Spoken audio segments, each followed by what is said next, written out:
I'm Leigh Brown, and this is Crazy Shit in Real Estate. And today we have serial killers. I mean, Phil Chalmers has seen it all, done it all, and it's a little disturbing, but very important. So sit back, enjoy. Well, I don't know if you can say enjoy. Sit back and learn. I'll see you on the other side. Hey, Phil Chalmers, welcome to the show. Welcome. Thank you for having me. Okay, so I want to hear who Phil Chalmers is. What are you in and around real estate? Tell my viewers and listeners the story. Yes, so I get out of college in 1985. That was a good music year, by the way. It was the 80s. I was raised in a very dysfunctional home. I was around violence and alcoholism, poverty, and my whole upbringing. So I was really drawn to working with troubled kids. So 1985, when I got out of college, it was business or working with troubled kids. I just said, you know what, I'm going to do really what my passion was. And I started working with troubled kids, rapists and killers who were juveniles. I started doing that. I started interviewing kids in prison, and I realized that I'm learning about these kids by talking directly to the killers, which that'll make sense a lot later when we talk about real estate killers. So I found out the causes, warning signs, triggers of teen murder, why kids were doing these crimes and killing their parents and shooting up schools. And I did that. Really, I've been doing that since 1985. But around 1993, I wanted to stay home a little more. And I thought I want to get into some kind of sales business. So I got my real estate license in 1993. Real estate from 93, probably up to about 2015. So almost 22 years. And I was one of the top agents in my hometown for many years, Aurora, Ohio, suburb of Cleveland. And just, I love marketing, very aggressive. And we changed the culture. I came up with all the first one to have a moving truck, first one to have a team, all that stuff. And so I left the business a couple times, the real estate business, to do this other passion, which is interviewing killers and training law enforcement. So now, as of 2009, I started training police officers in the FBI. And so I started interviewing all kinds of serial killers, and Charles Manson would send me Christmas cards with the swastika on them, really creepy. I talked to Son of Sam. I still talk to Son of Sam every month. But I interact with a lot of these personalities, and I'm working on serial killers right now. All that is happening. And a couple years ago, I'm watching a Dateline 48 Hours special, and it has a real estate agent, and it happened to be Beverly Carter. It may have been a repeat. It may have aired a while ago, but I saw it. It must have been a repeat because I saw it a couple years ago.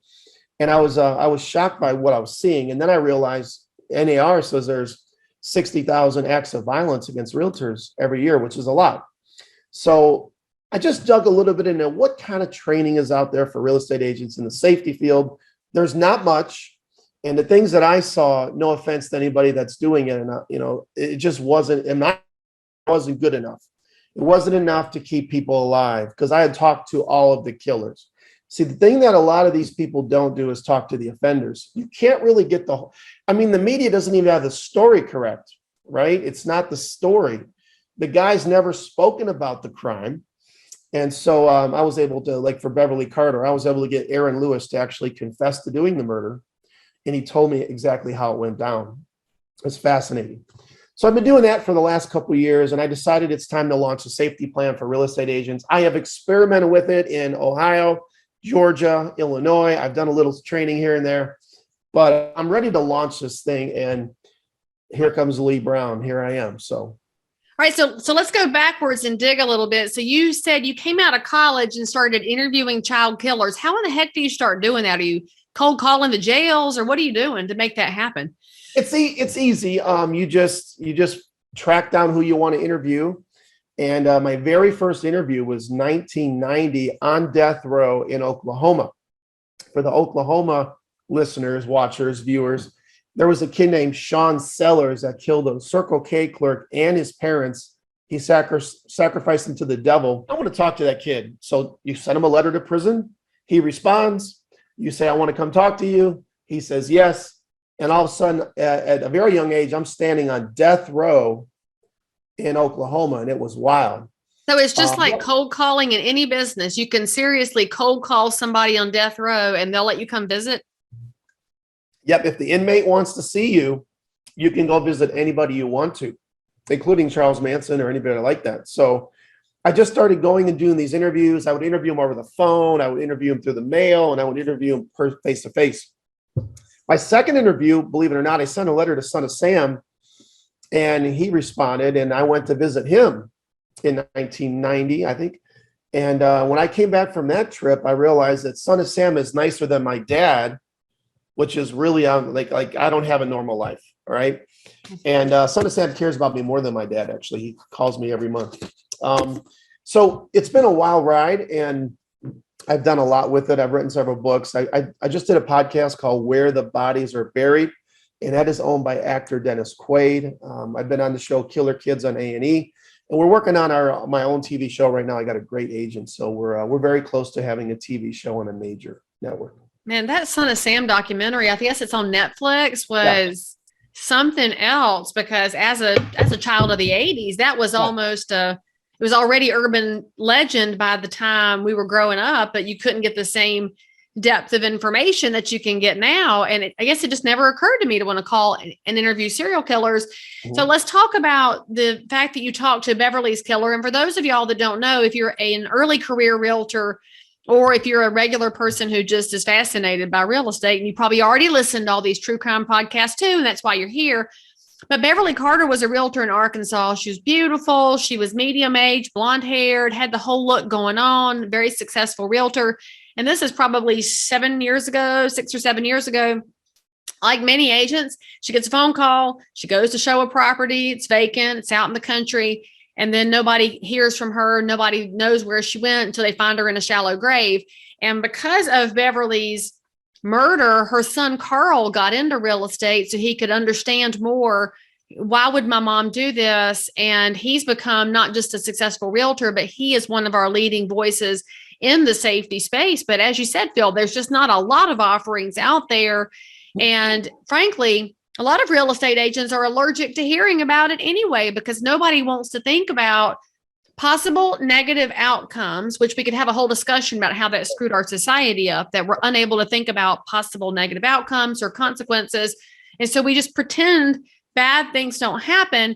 But let's also point out that it's not just female realtors that are at risk. There was a male realtor 3 years ago, I can't remember now because I can't keep track of time, but up north in the Philly area, where he had his throat slit in his car outside a listing, and it took him 2 days to bleed out before anybody found him. And the buyers didn't do it. Obviously, they weren't looking for sex. He's not like he was some male model or anything. It's about generally power, I would say, probably a mental disconnect and thievery too. So tell us a little bit about what you discovered about the people that are committing these crimes. What's their motivator? What should we know about the perps? I mean, there's so much we could talk about. There's a lot of myths. One of the myths is it's female realtors have to be worried about this. Half the realtors killed are males. There's been a ton of male homicides, and I'm going to release one of my books coming out. I'm going to have a chapter just on this, and you're going to meet a lot of realtors, a lot of male realtors who were killed. And I said, we were talking about this, Leigh. Female realtors are more at risk of being raped, kidnapped. Male realtors, they'll just come in and shoot you. Boom. A lot of us have this mentality that serial killers or even these realtor killers are motivated by sex or lust, and that's just one small segment of them. Some of them are angry. Some of them are driven by money. Beverly Carter's killer wanted money. Ann Nelson's killer just hated women. And I've interviewed James Hole, and he's going to be in there. He wanted to kill a female realtor because he was so angry. So everybody has a reason, and it's not always what you think.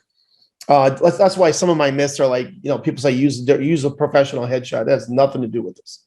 If you're a female, Ann Nelson was 70-some years old. The myth of letting people walk in front of you, doesn't matter who's walking where. If you're upstairs with them, that's insane. Dress professionally has nothing to do with this. Let people know where you are so they can find your body. That's a good idea. Trust your gut. This is what a lot of people say, trust your gut. I mean, there's nothing wrong with trusting your gut, but if that's your only advice, it's not enough. So I've got a 12-step plan that I want to release to the industry. And Leigh, you and I were talking, some of this is not politically correct. Like there's an aspect of this where some realtors don't want to know about this. You know, some companies don't want to scare anybody out of real estate. And we're not trying to scare anybody out of real estate, but if you're not careful, you can become a victim. Right. We want you to think. And yeah, I mean, we don't want to leave the business, right? We need the public to think too, though, Phil. Like, drives me crazy. Like, even if you get a realtor to take your class and get your 12 steps and think about their safety, they're still going to get a phone call. And the phone call says, hey, run over and show me this house. And what does a realtor do? Hops up and goes. And if it's somebody you know, right, well, they could also hurt you, because we got all those stats too, that sometimes it's not a random stranger, but a realtor will go to an empty house or an occupied house. They've never been in there before. They don't know the floor plan, with somebody they may or may not know. They're going into a property that has locks, that has doors, and has bathrooms and closets. And you got to think about this. And they didn't tell anybody where they were going, because they just got a text and they hopped up and went. Or even if they told somebody, they mentioned it to their buddy. All right, so is the buddy even listening? People have ADD. They're distracted. They're exhausted. They don't tell their spouses. You certainly don't tell your kids if you're going to go show a house. People just get up and go. And it's not just buyers too, because somebody calls me and says, I want to sell my house. All right, I'm going to go to the house. I'm going to do all my research. I'm going to pull all the information. I still don't know the humans that own that house. I don't know who's going to be there with them. And we just don't think our way through all these parts of the process. And so if you are looking to buy or sell a house, I need you to think about this. We get these calls. Mm-hmm. Why don't you think about your own safety too? Because the realtor might be crazy. Let's just point that out. But also, the realtor doesn't know you. And so they ask you for your ID. They ask you for some financial information. Those are the questions that hopefully start that process of scaring off the crazy person so that the realtor can be kept safe. But anyway, the thought process is just wackadoodle. So talk to us about those 12 steps. I mean, it's dangerous just to go into a house. Right? I mean, just to go into someone's house is dangerous, even if you're not a killer is with you. Couple quick things I have to say. Aaron Lewis, why was Beverly Carter so comfortable? Because the wife called and said there was going to be a couple showing up. So she let her guard down because she was talking to another woman. Secondly, this is as dangerous as being a sex worker. Sex workers get involved. They deal with people they've never met before. They get into vehicles with people they don't know, and they go to places like houses, empty houses with strangers. That's what we do. Dangerous.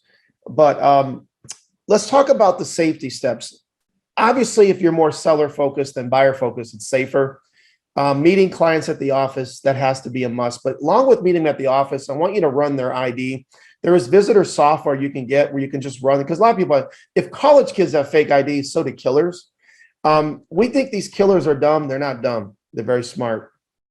Obviously, never again ride with someone you don't know. I want you to stop holding traditional open houses, right? Traditional open houses have got to go away. We have got to stop. I can't believe in 2020, we're still doing this, 2021, 2022. What are we thinking? We're still having strangers come into someone else's house. I mean, just the robbery, burglary aspect is insane, but it's not safe. So Leigh, my job is to get realtors to go from a traditional open house to, I want you to have an open house tour. You hold 4 open houses on one afternoon, and you free yourself up the rest of the month, which is wonderful. The open house is only a half hour each. It's live streamed. You're wearing a body camera. Yeah, I want you to come into technology like police officers, firefighters, everybody else. And you're going to have a law enforcement officer. You hire them for 4 hours. It costs $200. And you are actually accompanied this whole tour as a marked unit and a law enforcement officer on the tour. That's something that would be easy to do. And you never again would be in danger at an open house. I never thought about hiring law enforcement for an open house. Now, we'll have a lender partner there with us. And, I don't care if it sounds sexist or whatever. I want a man there while I'm having an open house, just because it's going to act as some kind of a deterrent. And I pack heat, so I'm already fairly protected, but I want to stop the shenanigans so I don't have to use my weapon. Exactly right. You want to deter this from even coming to your house. Correct. So I want to hear about this law enforcement thing. How do you hire a cop to come to your open house? How is that possible? How does the logistics work? Tell me about this.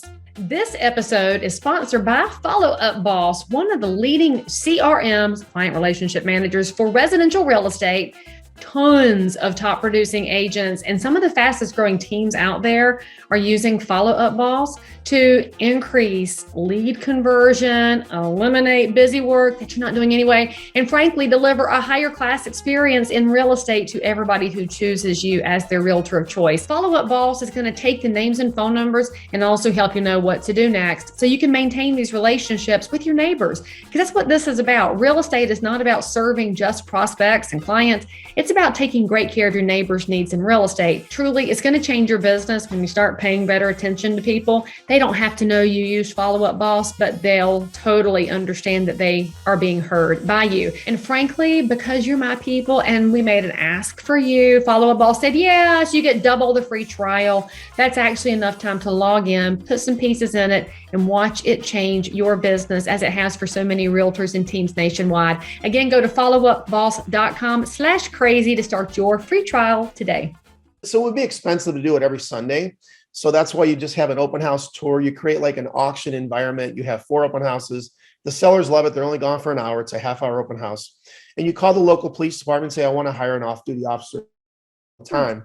It's about $50 an hour. So for $200 once a month, you have this tour accompanied by, just like you would have an auction or something, right? And you have law enforcement there, marked unit, hire, a regular police officer in uniform, and he or she accompanies the tour. Listen, nothing's going to happen at a situation like that, especially if there's law enforcement there. But even if it's not, let's say you didn't hire law enforcement, the fact that you have a tour, I would have a couple people with you. Maybe that's when you have your lender or your title rep or whatever, and you can just create an atmosphere where it's not the atmosphere that someone's going to go into.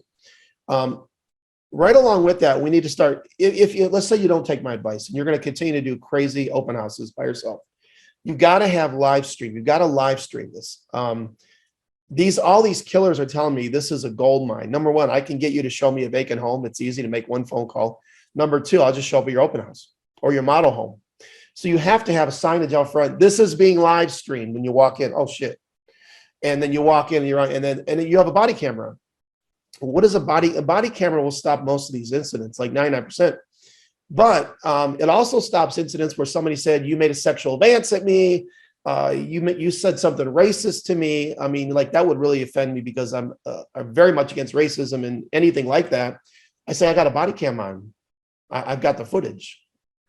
Even down to the silly things like, hey, Leigh, you didn't put the key back. I've got it. Let me send you the footage of me putting it back. It just eliminates. That's why law enforcement has it. That's why firefighters now have it. And I believe everybody in this industry is going to have body cams. Why real estate agents don't, I don't know. Okay, so why do killers say that they are going to avoid a live stream when we just saw the media memory hole, a guy that was sniping people in DC he was live streaming the whole thing, but he didn't fit the media narrative, so he got memory holed. Yeah. So what about that is a deterrent? Is it just going to deter some of them and that just makes it one step better? It's part of the whole 12-step plan where you got to do everything? It's the mass murderer doesn't care about being live streamed because their end goal is suicide, right? So if you know you're going to die, then nothing's going to. Oh, so it's the difference in the serial killer and the mass killer. The mass killer and the realtor killer is different. Most of the realtor killers want to rob you or rape you. Gotcha. Okay. They don't want to be caught. Right. Leigh, when it comes, 11 of my steps are crime prevention. The last one is self-defense. Like consider a personal protection device. When it comes down, like you said, you're packing heat, so do I. But I practice. I'll just point this out. If you're going to carry, you better practice, y'all. I don't recommend you buying a gun and toting it around if you don't know how to operate it correctly and you don't know safety. I'll just add that in there. That's true. That's true. And it's not for everybody. Some people don't like guns. My wife doesn't carry a gun. But for those that, talk about protection, most of my plan is crime prevention. It eliminates them from choosing you. That's your first goal. When someone comes, like there was a guy recently walked into let me think where it was. It was in Connecticut or something. A former realtor walked in and shot both of the owners in the head, then killed himself. If somebody's that desperate, then nobody's plan is going to stop them. That's when it comes down to self-defense. Another male realtor had a disgruntled customer And he came to the office and shot him right in the face and killed him in the office, in the meeting room.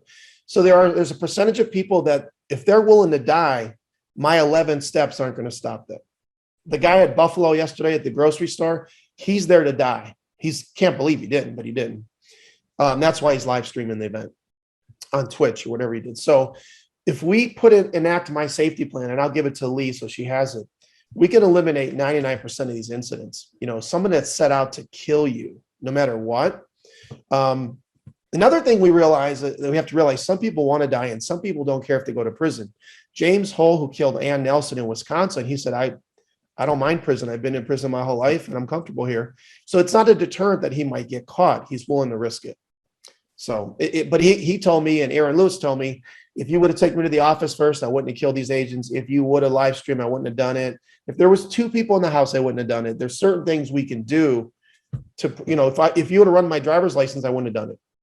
That's what they told me. So what this boils down to is there are more things that can be done, but friends, if you're in real estate, you need to be doing the basics that Phil just mentioned that y'all have been hearing about since time immemorial. So you need to meet people somewhere besides the property. Now, if you aren't able to go to an office because you're a virtual agent, you can go to Starbucks or Panera or anywhere that's well lit where you have other people, so that there is a starting point.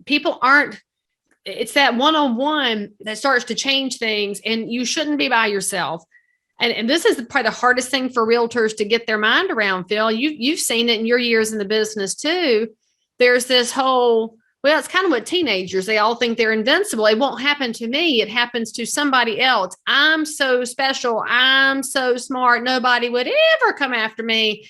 That's not true. And so you've got to always be thinking about the fact that somebody else out there has different motives and different plans. So y'all, be smart. This business is amazing, but you're often operating by yourself. And the public, I cannot stress enough to the public, when a realtor asks you for your ID and wants to have a meeting before you go look at property, please understand they're trying to follow protocol so they can come home to their families and they can carry on the business of real estate. And as I like to point out to agents, if Walmart can demand your ID before they will cash your check, then a realtor should be able to look at an ID before you allow somebody into the place where somebody else's children sleep at night. Sure. We just don't, I think, place enough weight on the fact that we are in somebody else's private personal space when we're doing residential real estate. And by the way, commercial realtors, y'all are not immune from this either, because showing a big old empty warehouse can be full of squatters, and you can be full of shenanigans and crime going on in the back room. So don't be thinking that you're special either. You've all got to be smart about this. Now, Phil, where can my listeners and viewers find your podcast, your book, your class? Where are all your collateral materials they can dig in? So my website is philchalmers.com, and they can email me there. The podcast is called Where the Bodies Are Buried. It's on any podcast platform. And I am launching a real estate training class. So if you'd like me to come out and speak at your office, your event, I would conduct a 3-hour training class. I was going to play a clip from Leigh of one of these interviews, but I don't think you're interested. But I do have interviews with Leigh, several of these killers, talking about how they chose the agent, how it went down. When I've tested this out in 3 markets, people were fascinated with that aspect. Like, wow, that's how they chose the agent. I mean, that's me. This is what I do. So I'd love to come out and do a training for you. And they can reach me on my website. I have a YouTube channel as well. So there you go, friends. Now, all of Phil's links are in the show notes for this episode. So you can jump over to his podcast. You can jump to his website. You can jump to his YouTube channel and watch some of these snippets and think about how a next safety class, maybe it doesn't save everybody, but if you save a few people from trouble, let's get that number down so that fewer realtors are attacked in the process of helping their neighbors conduct the biggest financial investment of their lives. So be smart, be cautious, and then totally go ahead and be addicted to the stories in the podcast. Just don't wind up a guest on there would be my best suggestion. Sounds good. Thank you so much for having me on. Bill, thank you for coming on the show and for giving us some insights and some tips to be smarter out there And public, be nicer to your realtors, understand their protocol, because we can all do this together, and the serial killers can stay in jail where they belong. So if you found value in this episode, please like and subscribe to this channel, turn on the bell, and catch another amazing episode by clicking above. Crazy Shit in Real Estate is also available in all of your normal podcast apps. So if that's where you like to hang out, go find me, click subscribe, and most importantly, leave me a review that says you think I'm awesome, my guests are awesome, or this content is just exactly what you were looking for. And then, by the way, if there's something you need, you want to learn about something, you can comment below anytime. You can also send me a direct message if you need to remain anonymous. No judgment. But anyway, I'll only judge if you forget to subscribe and click. I'll see you next time.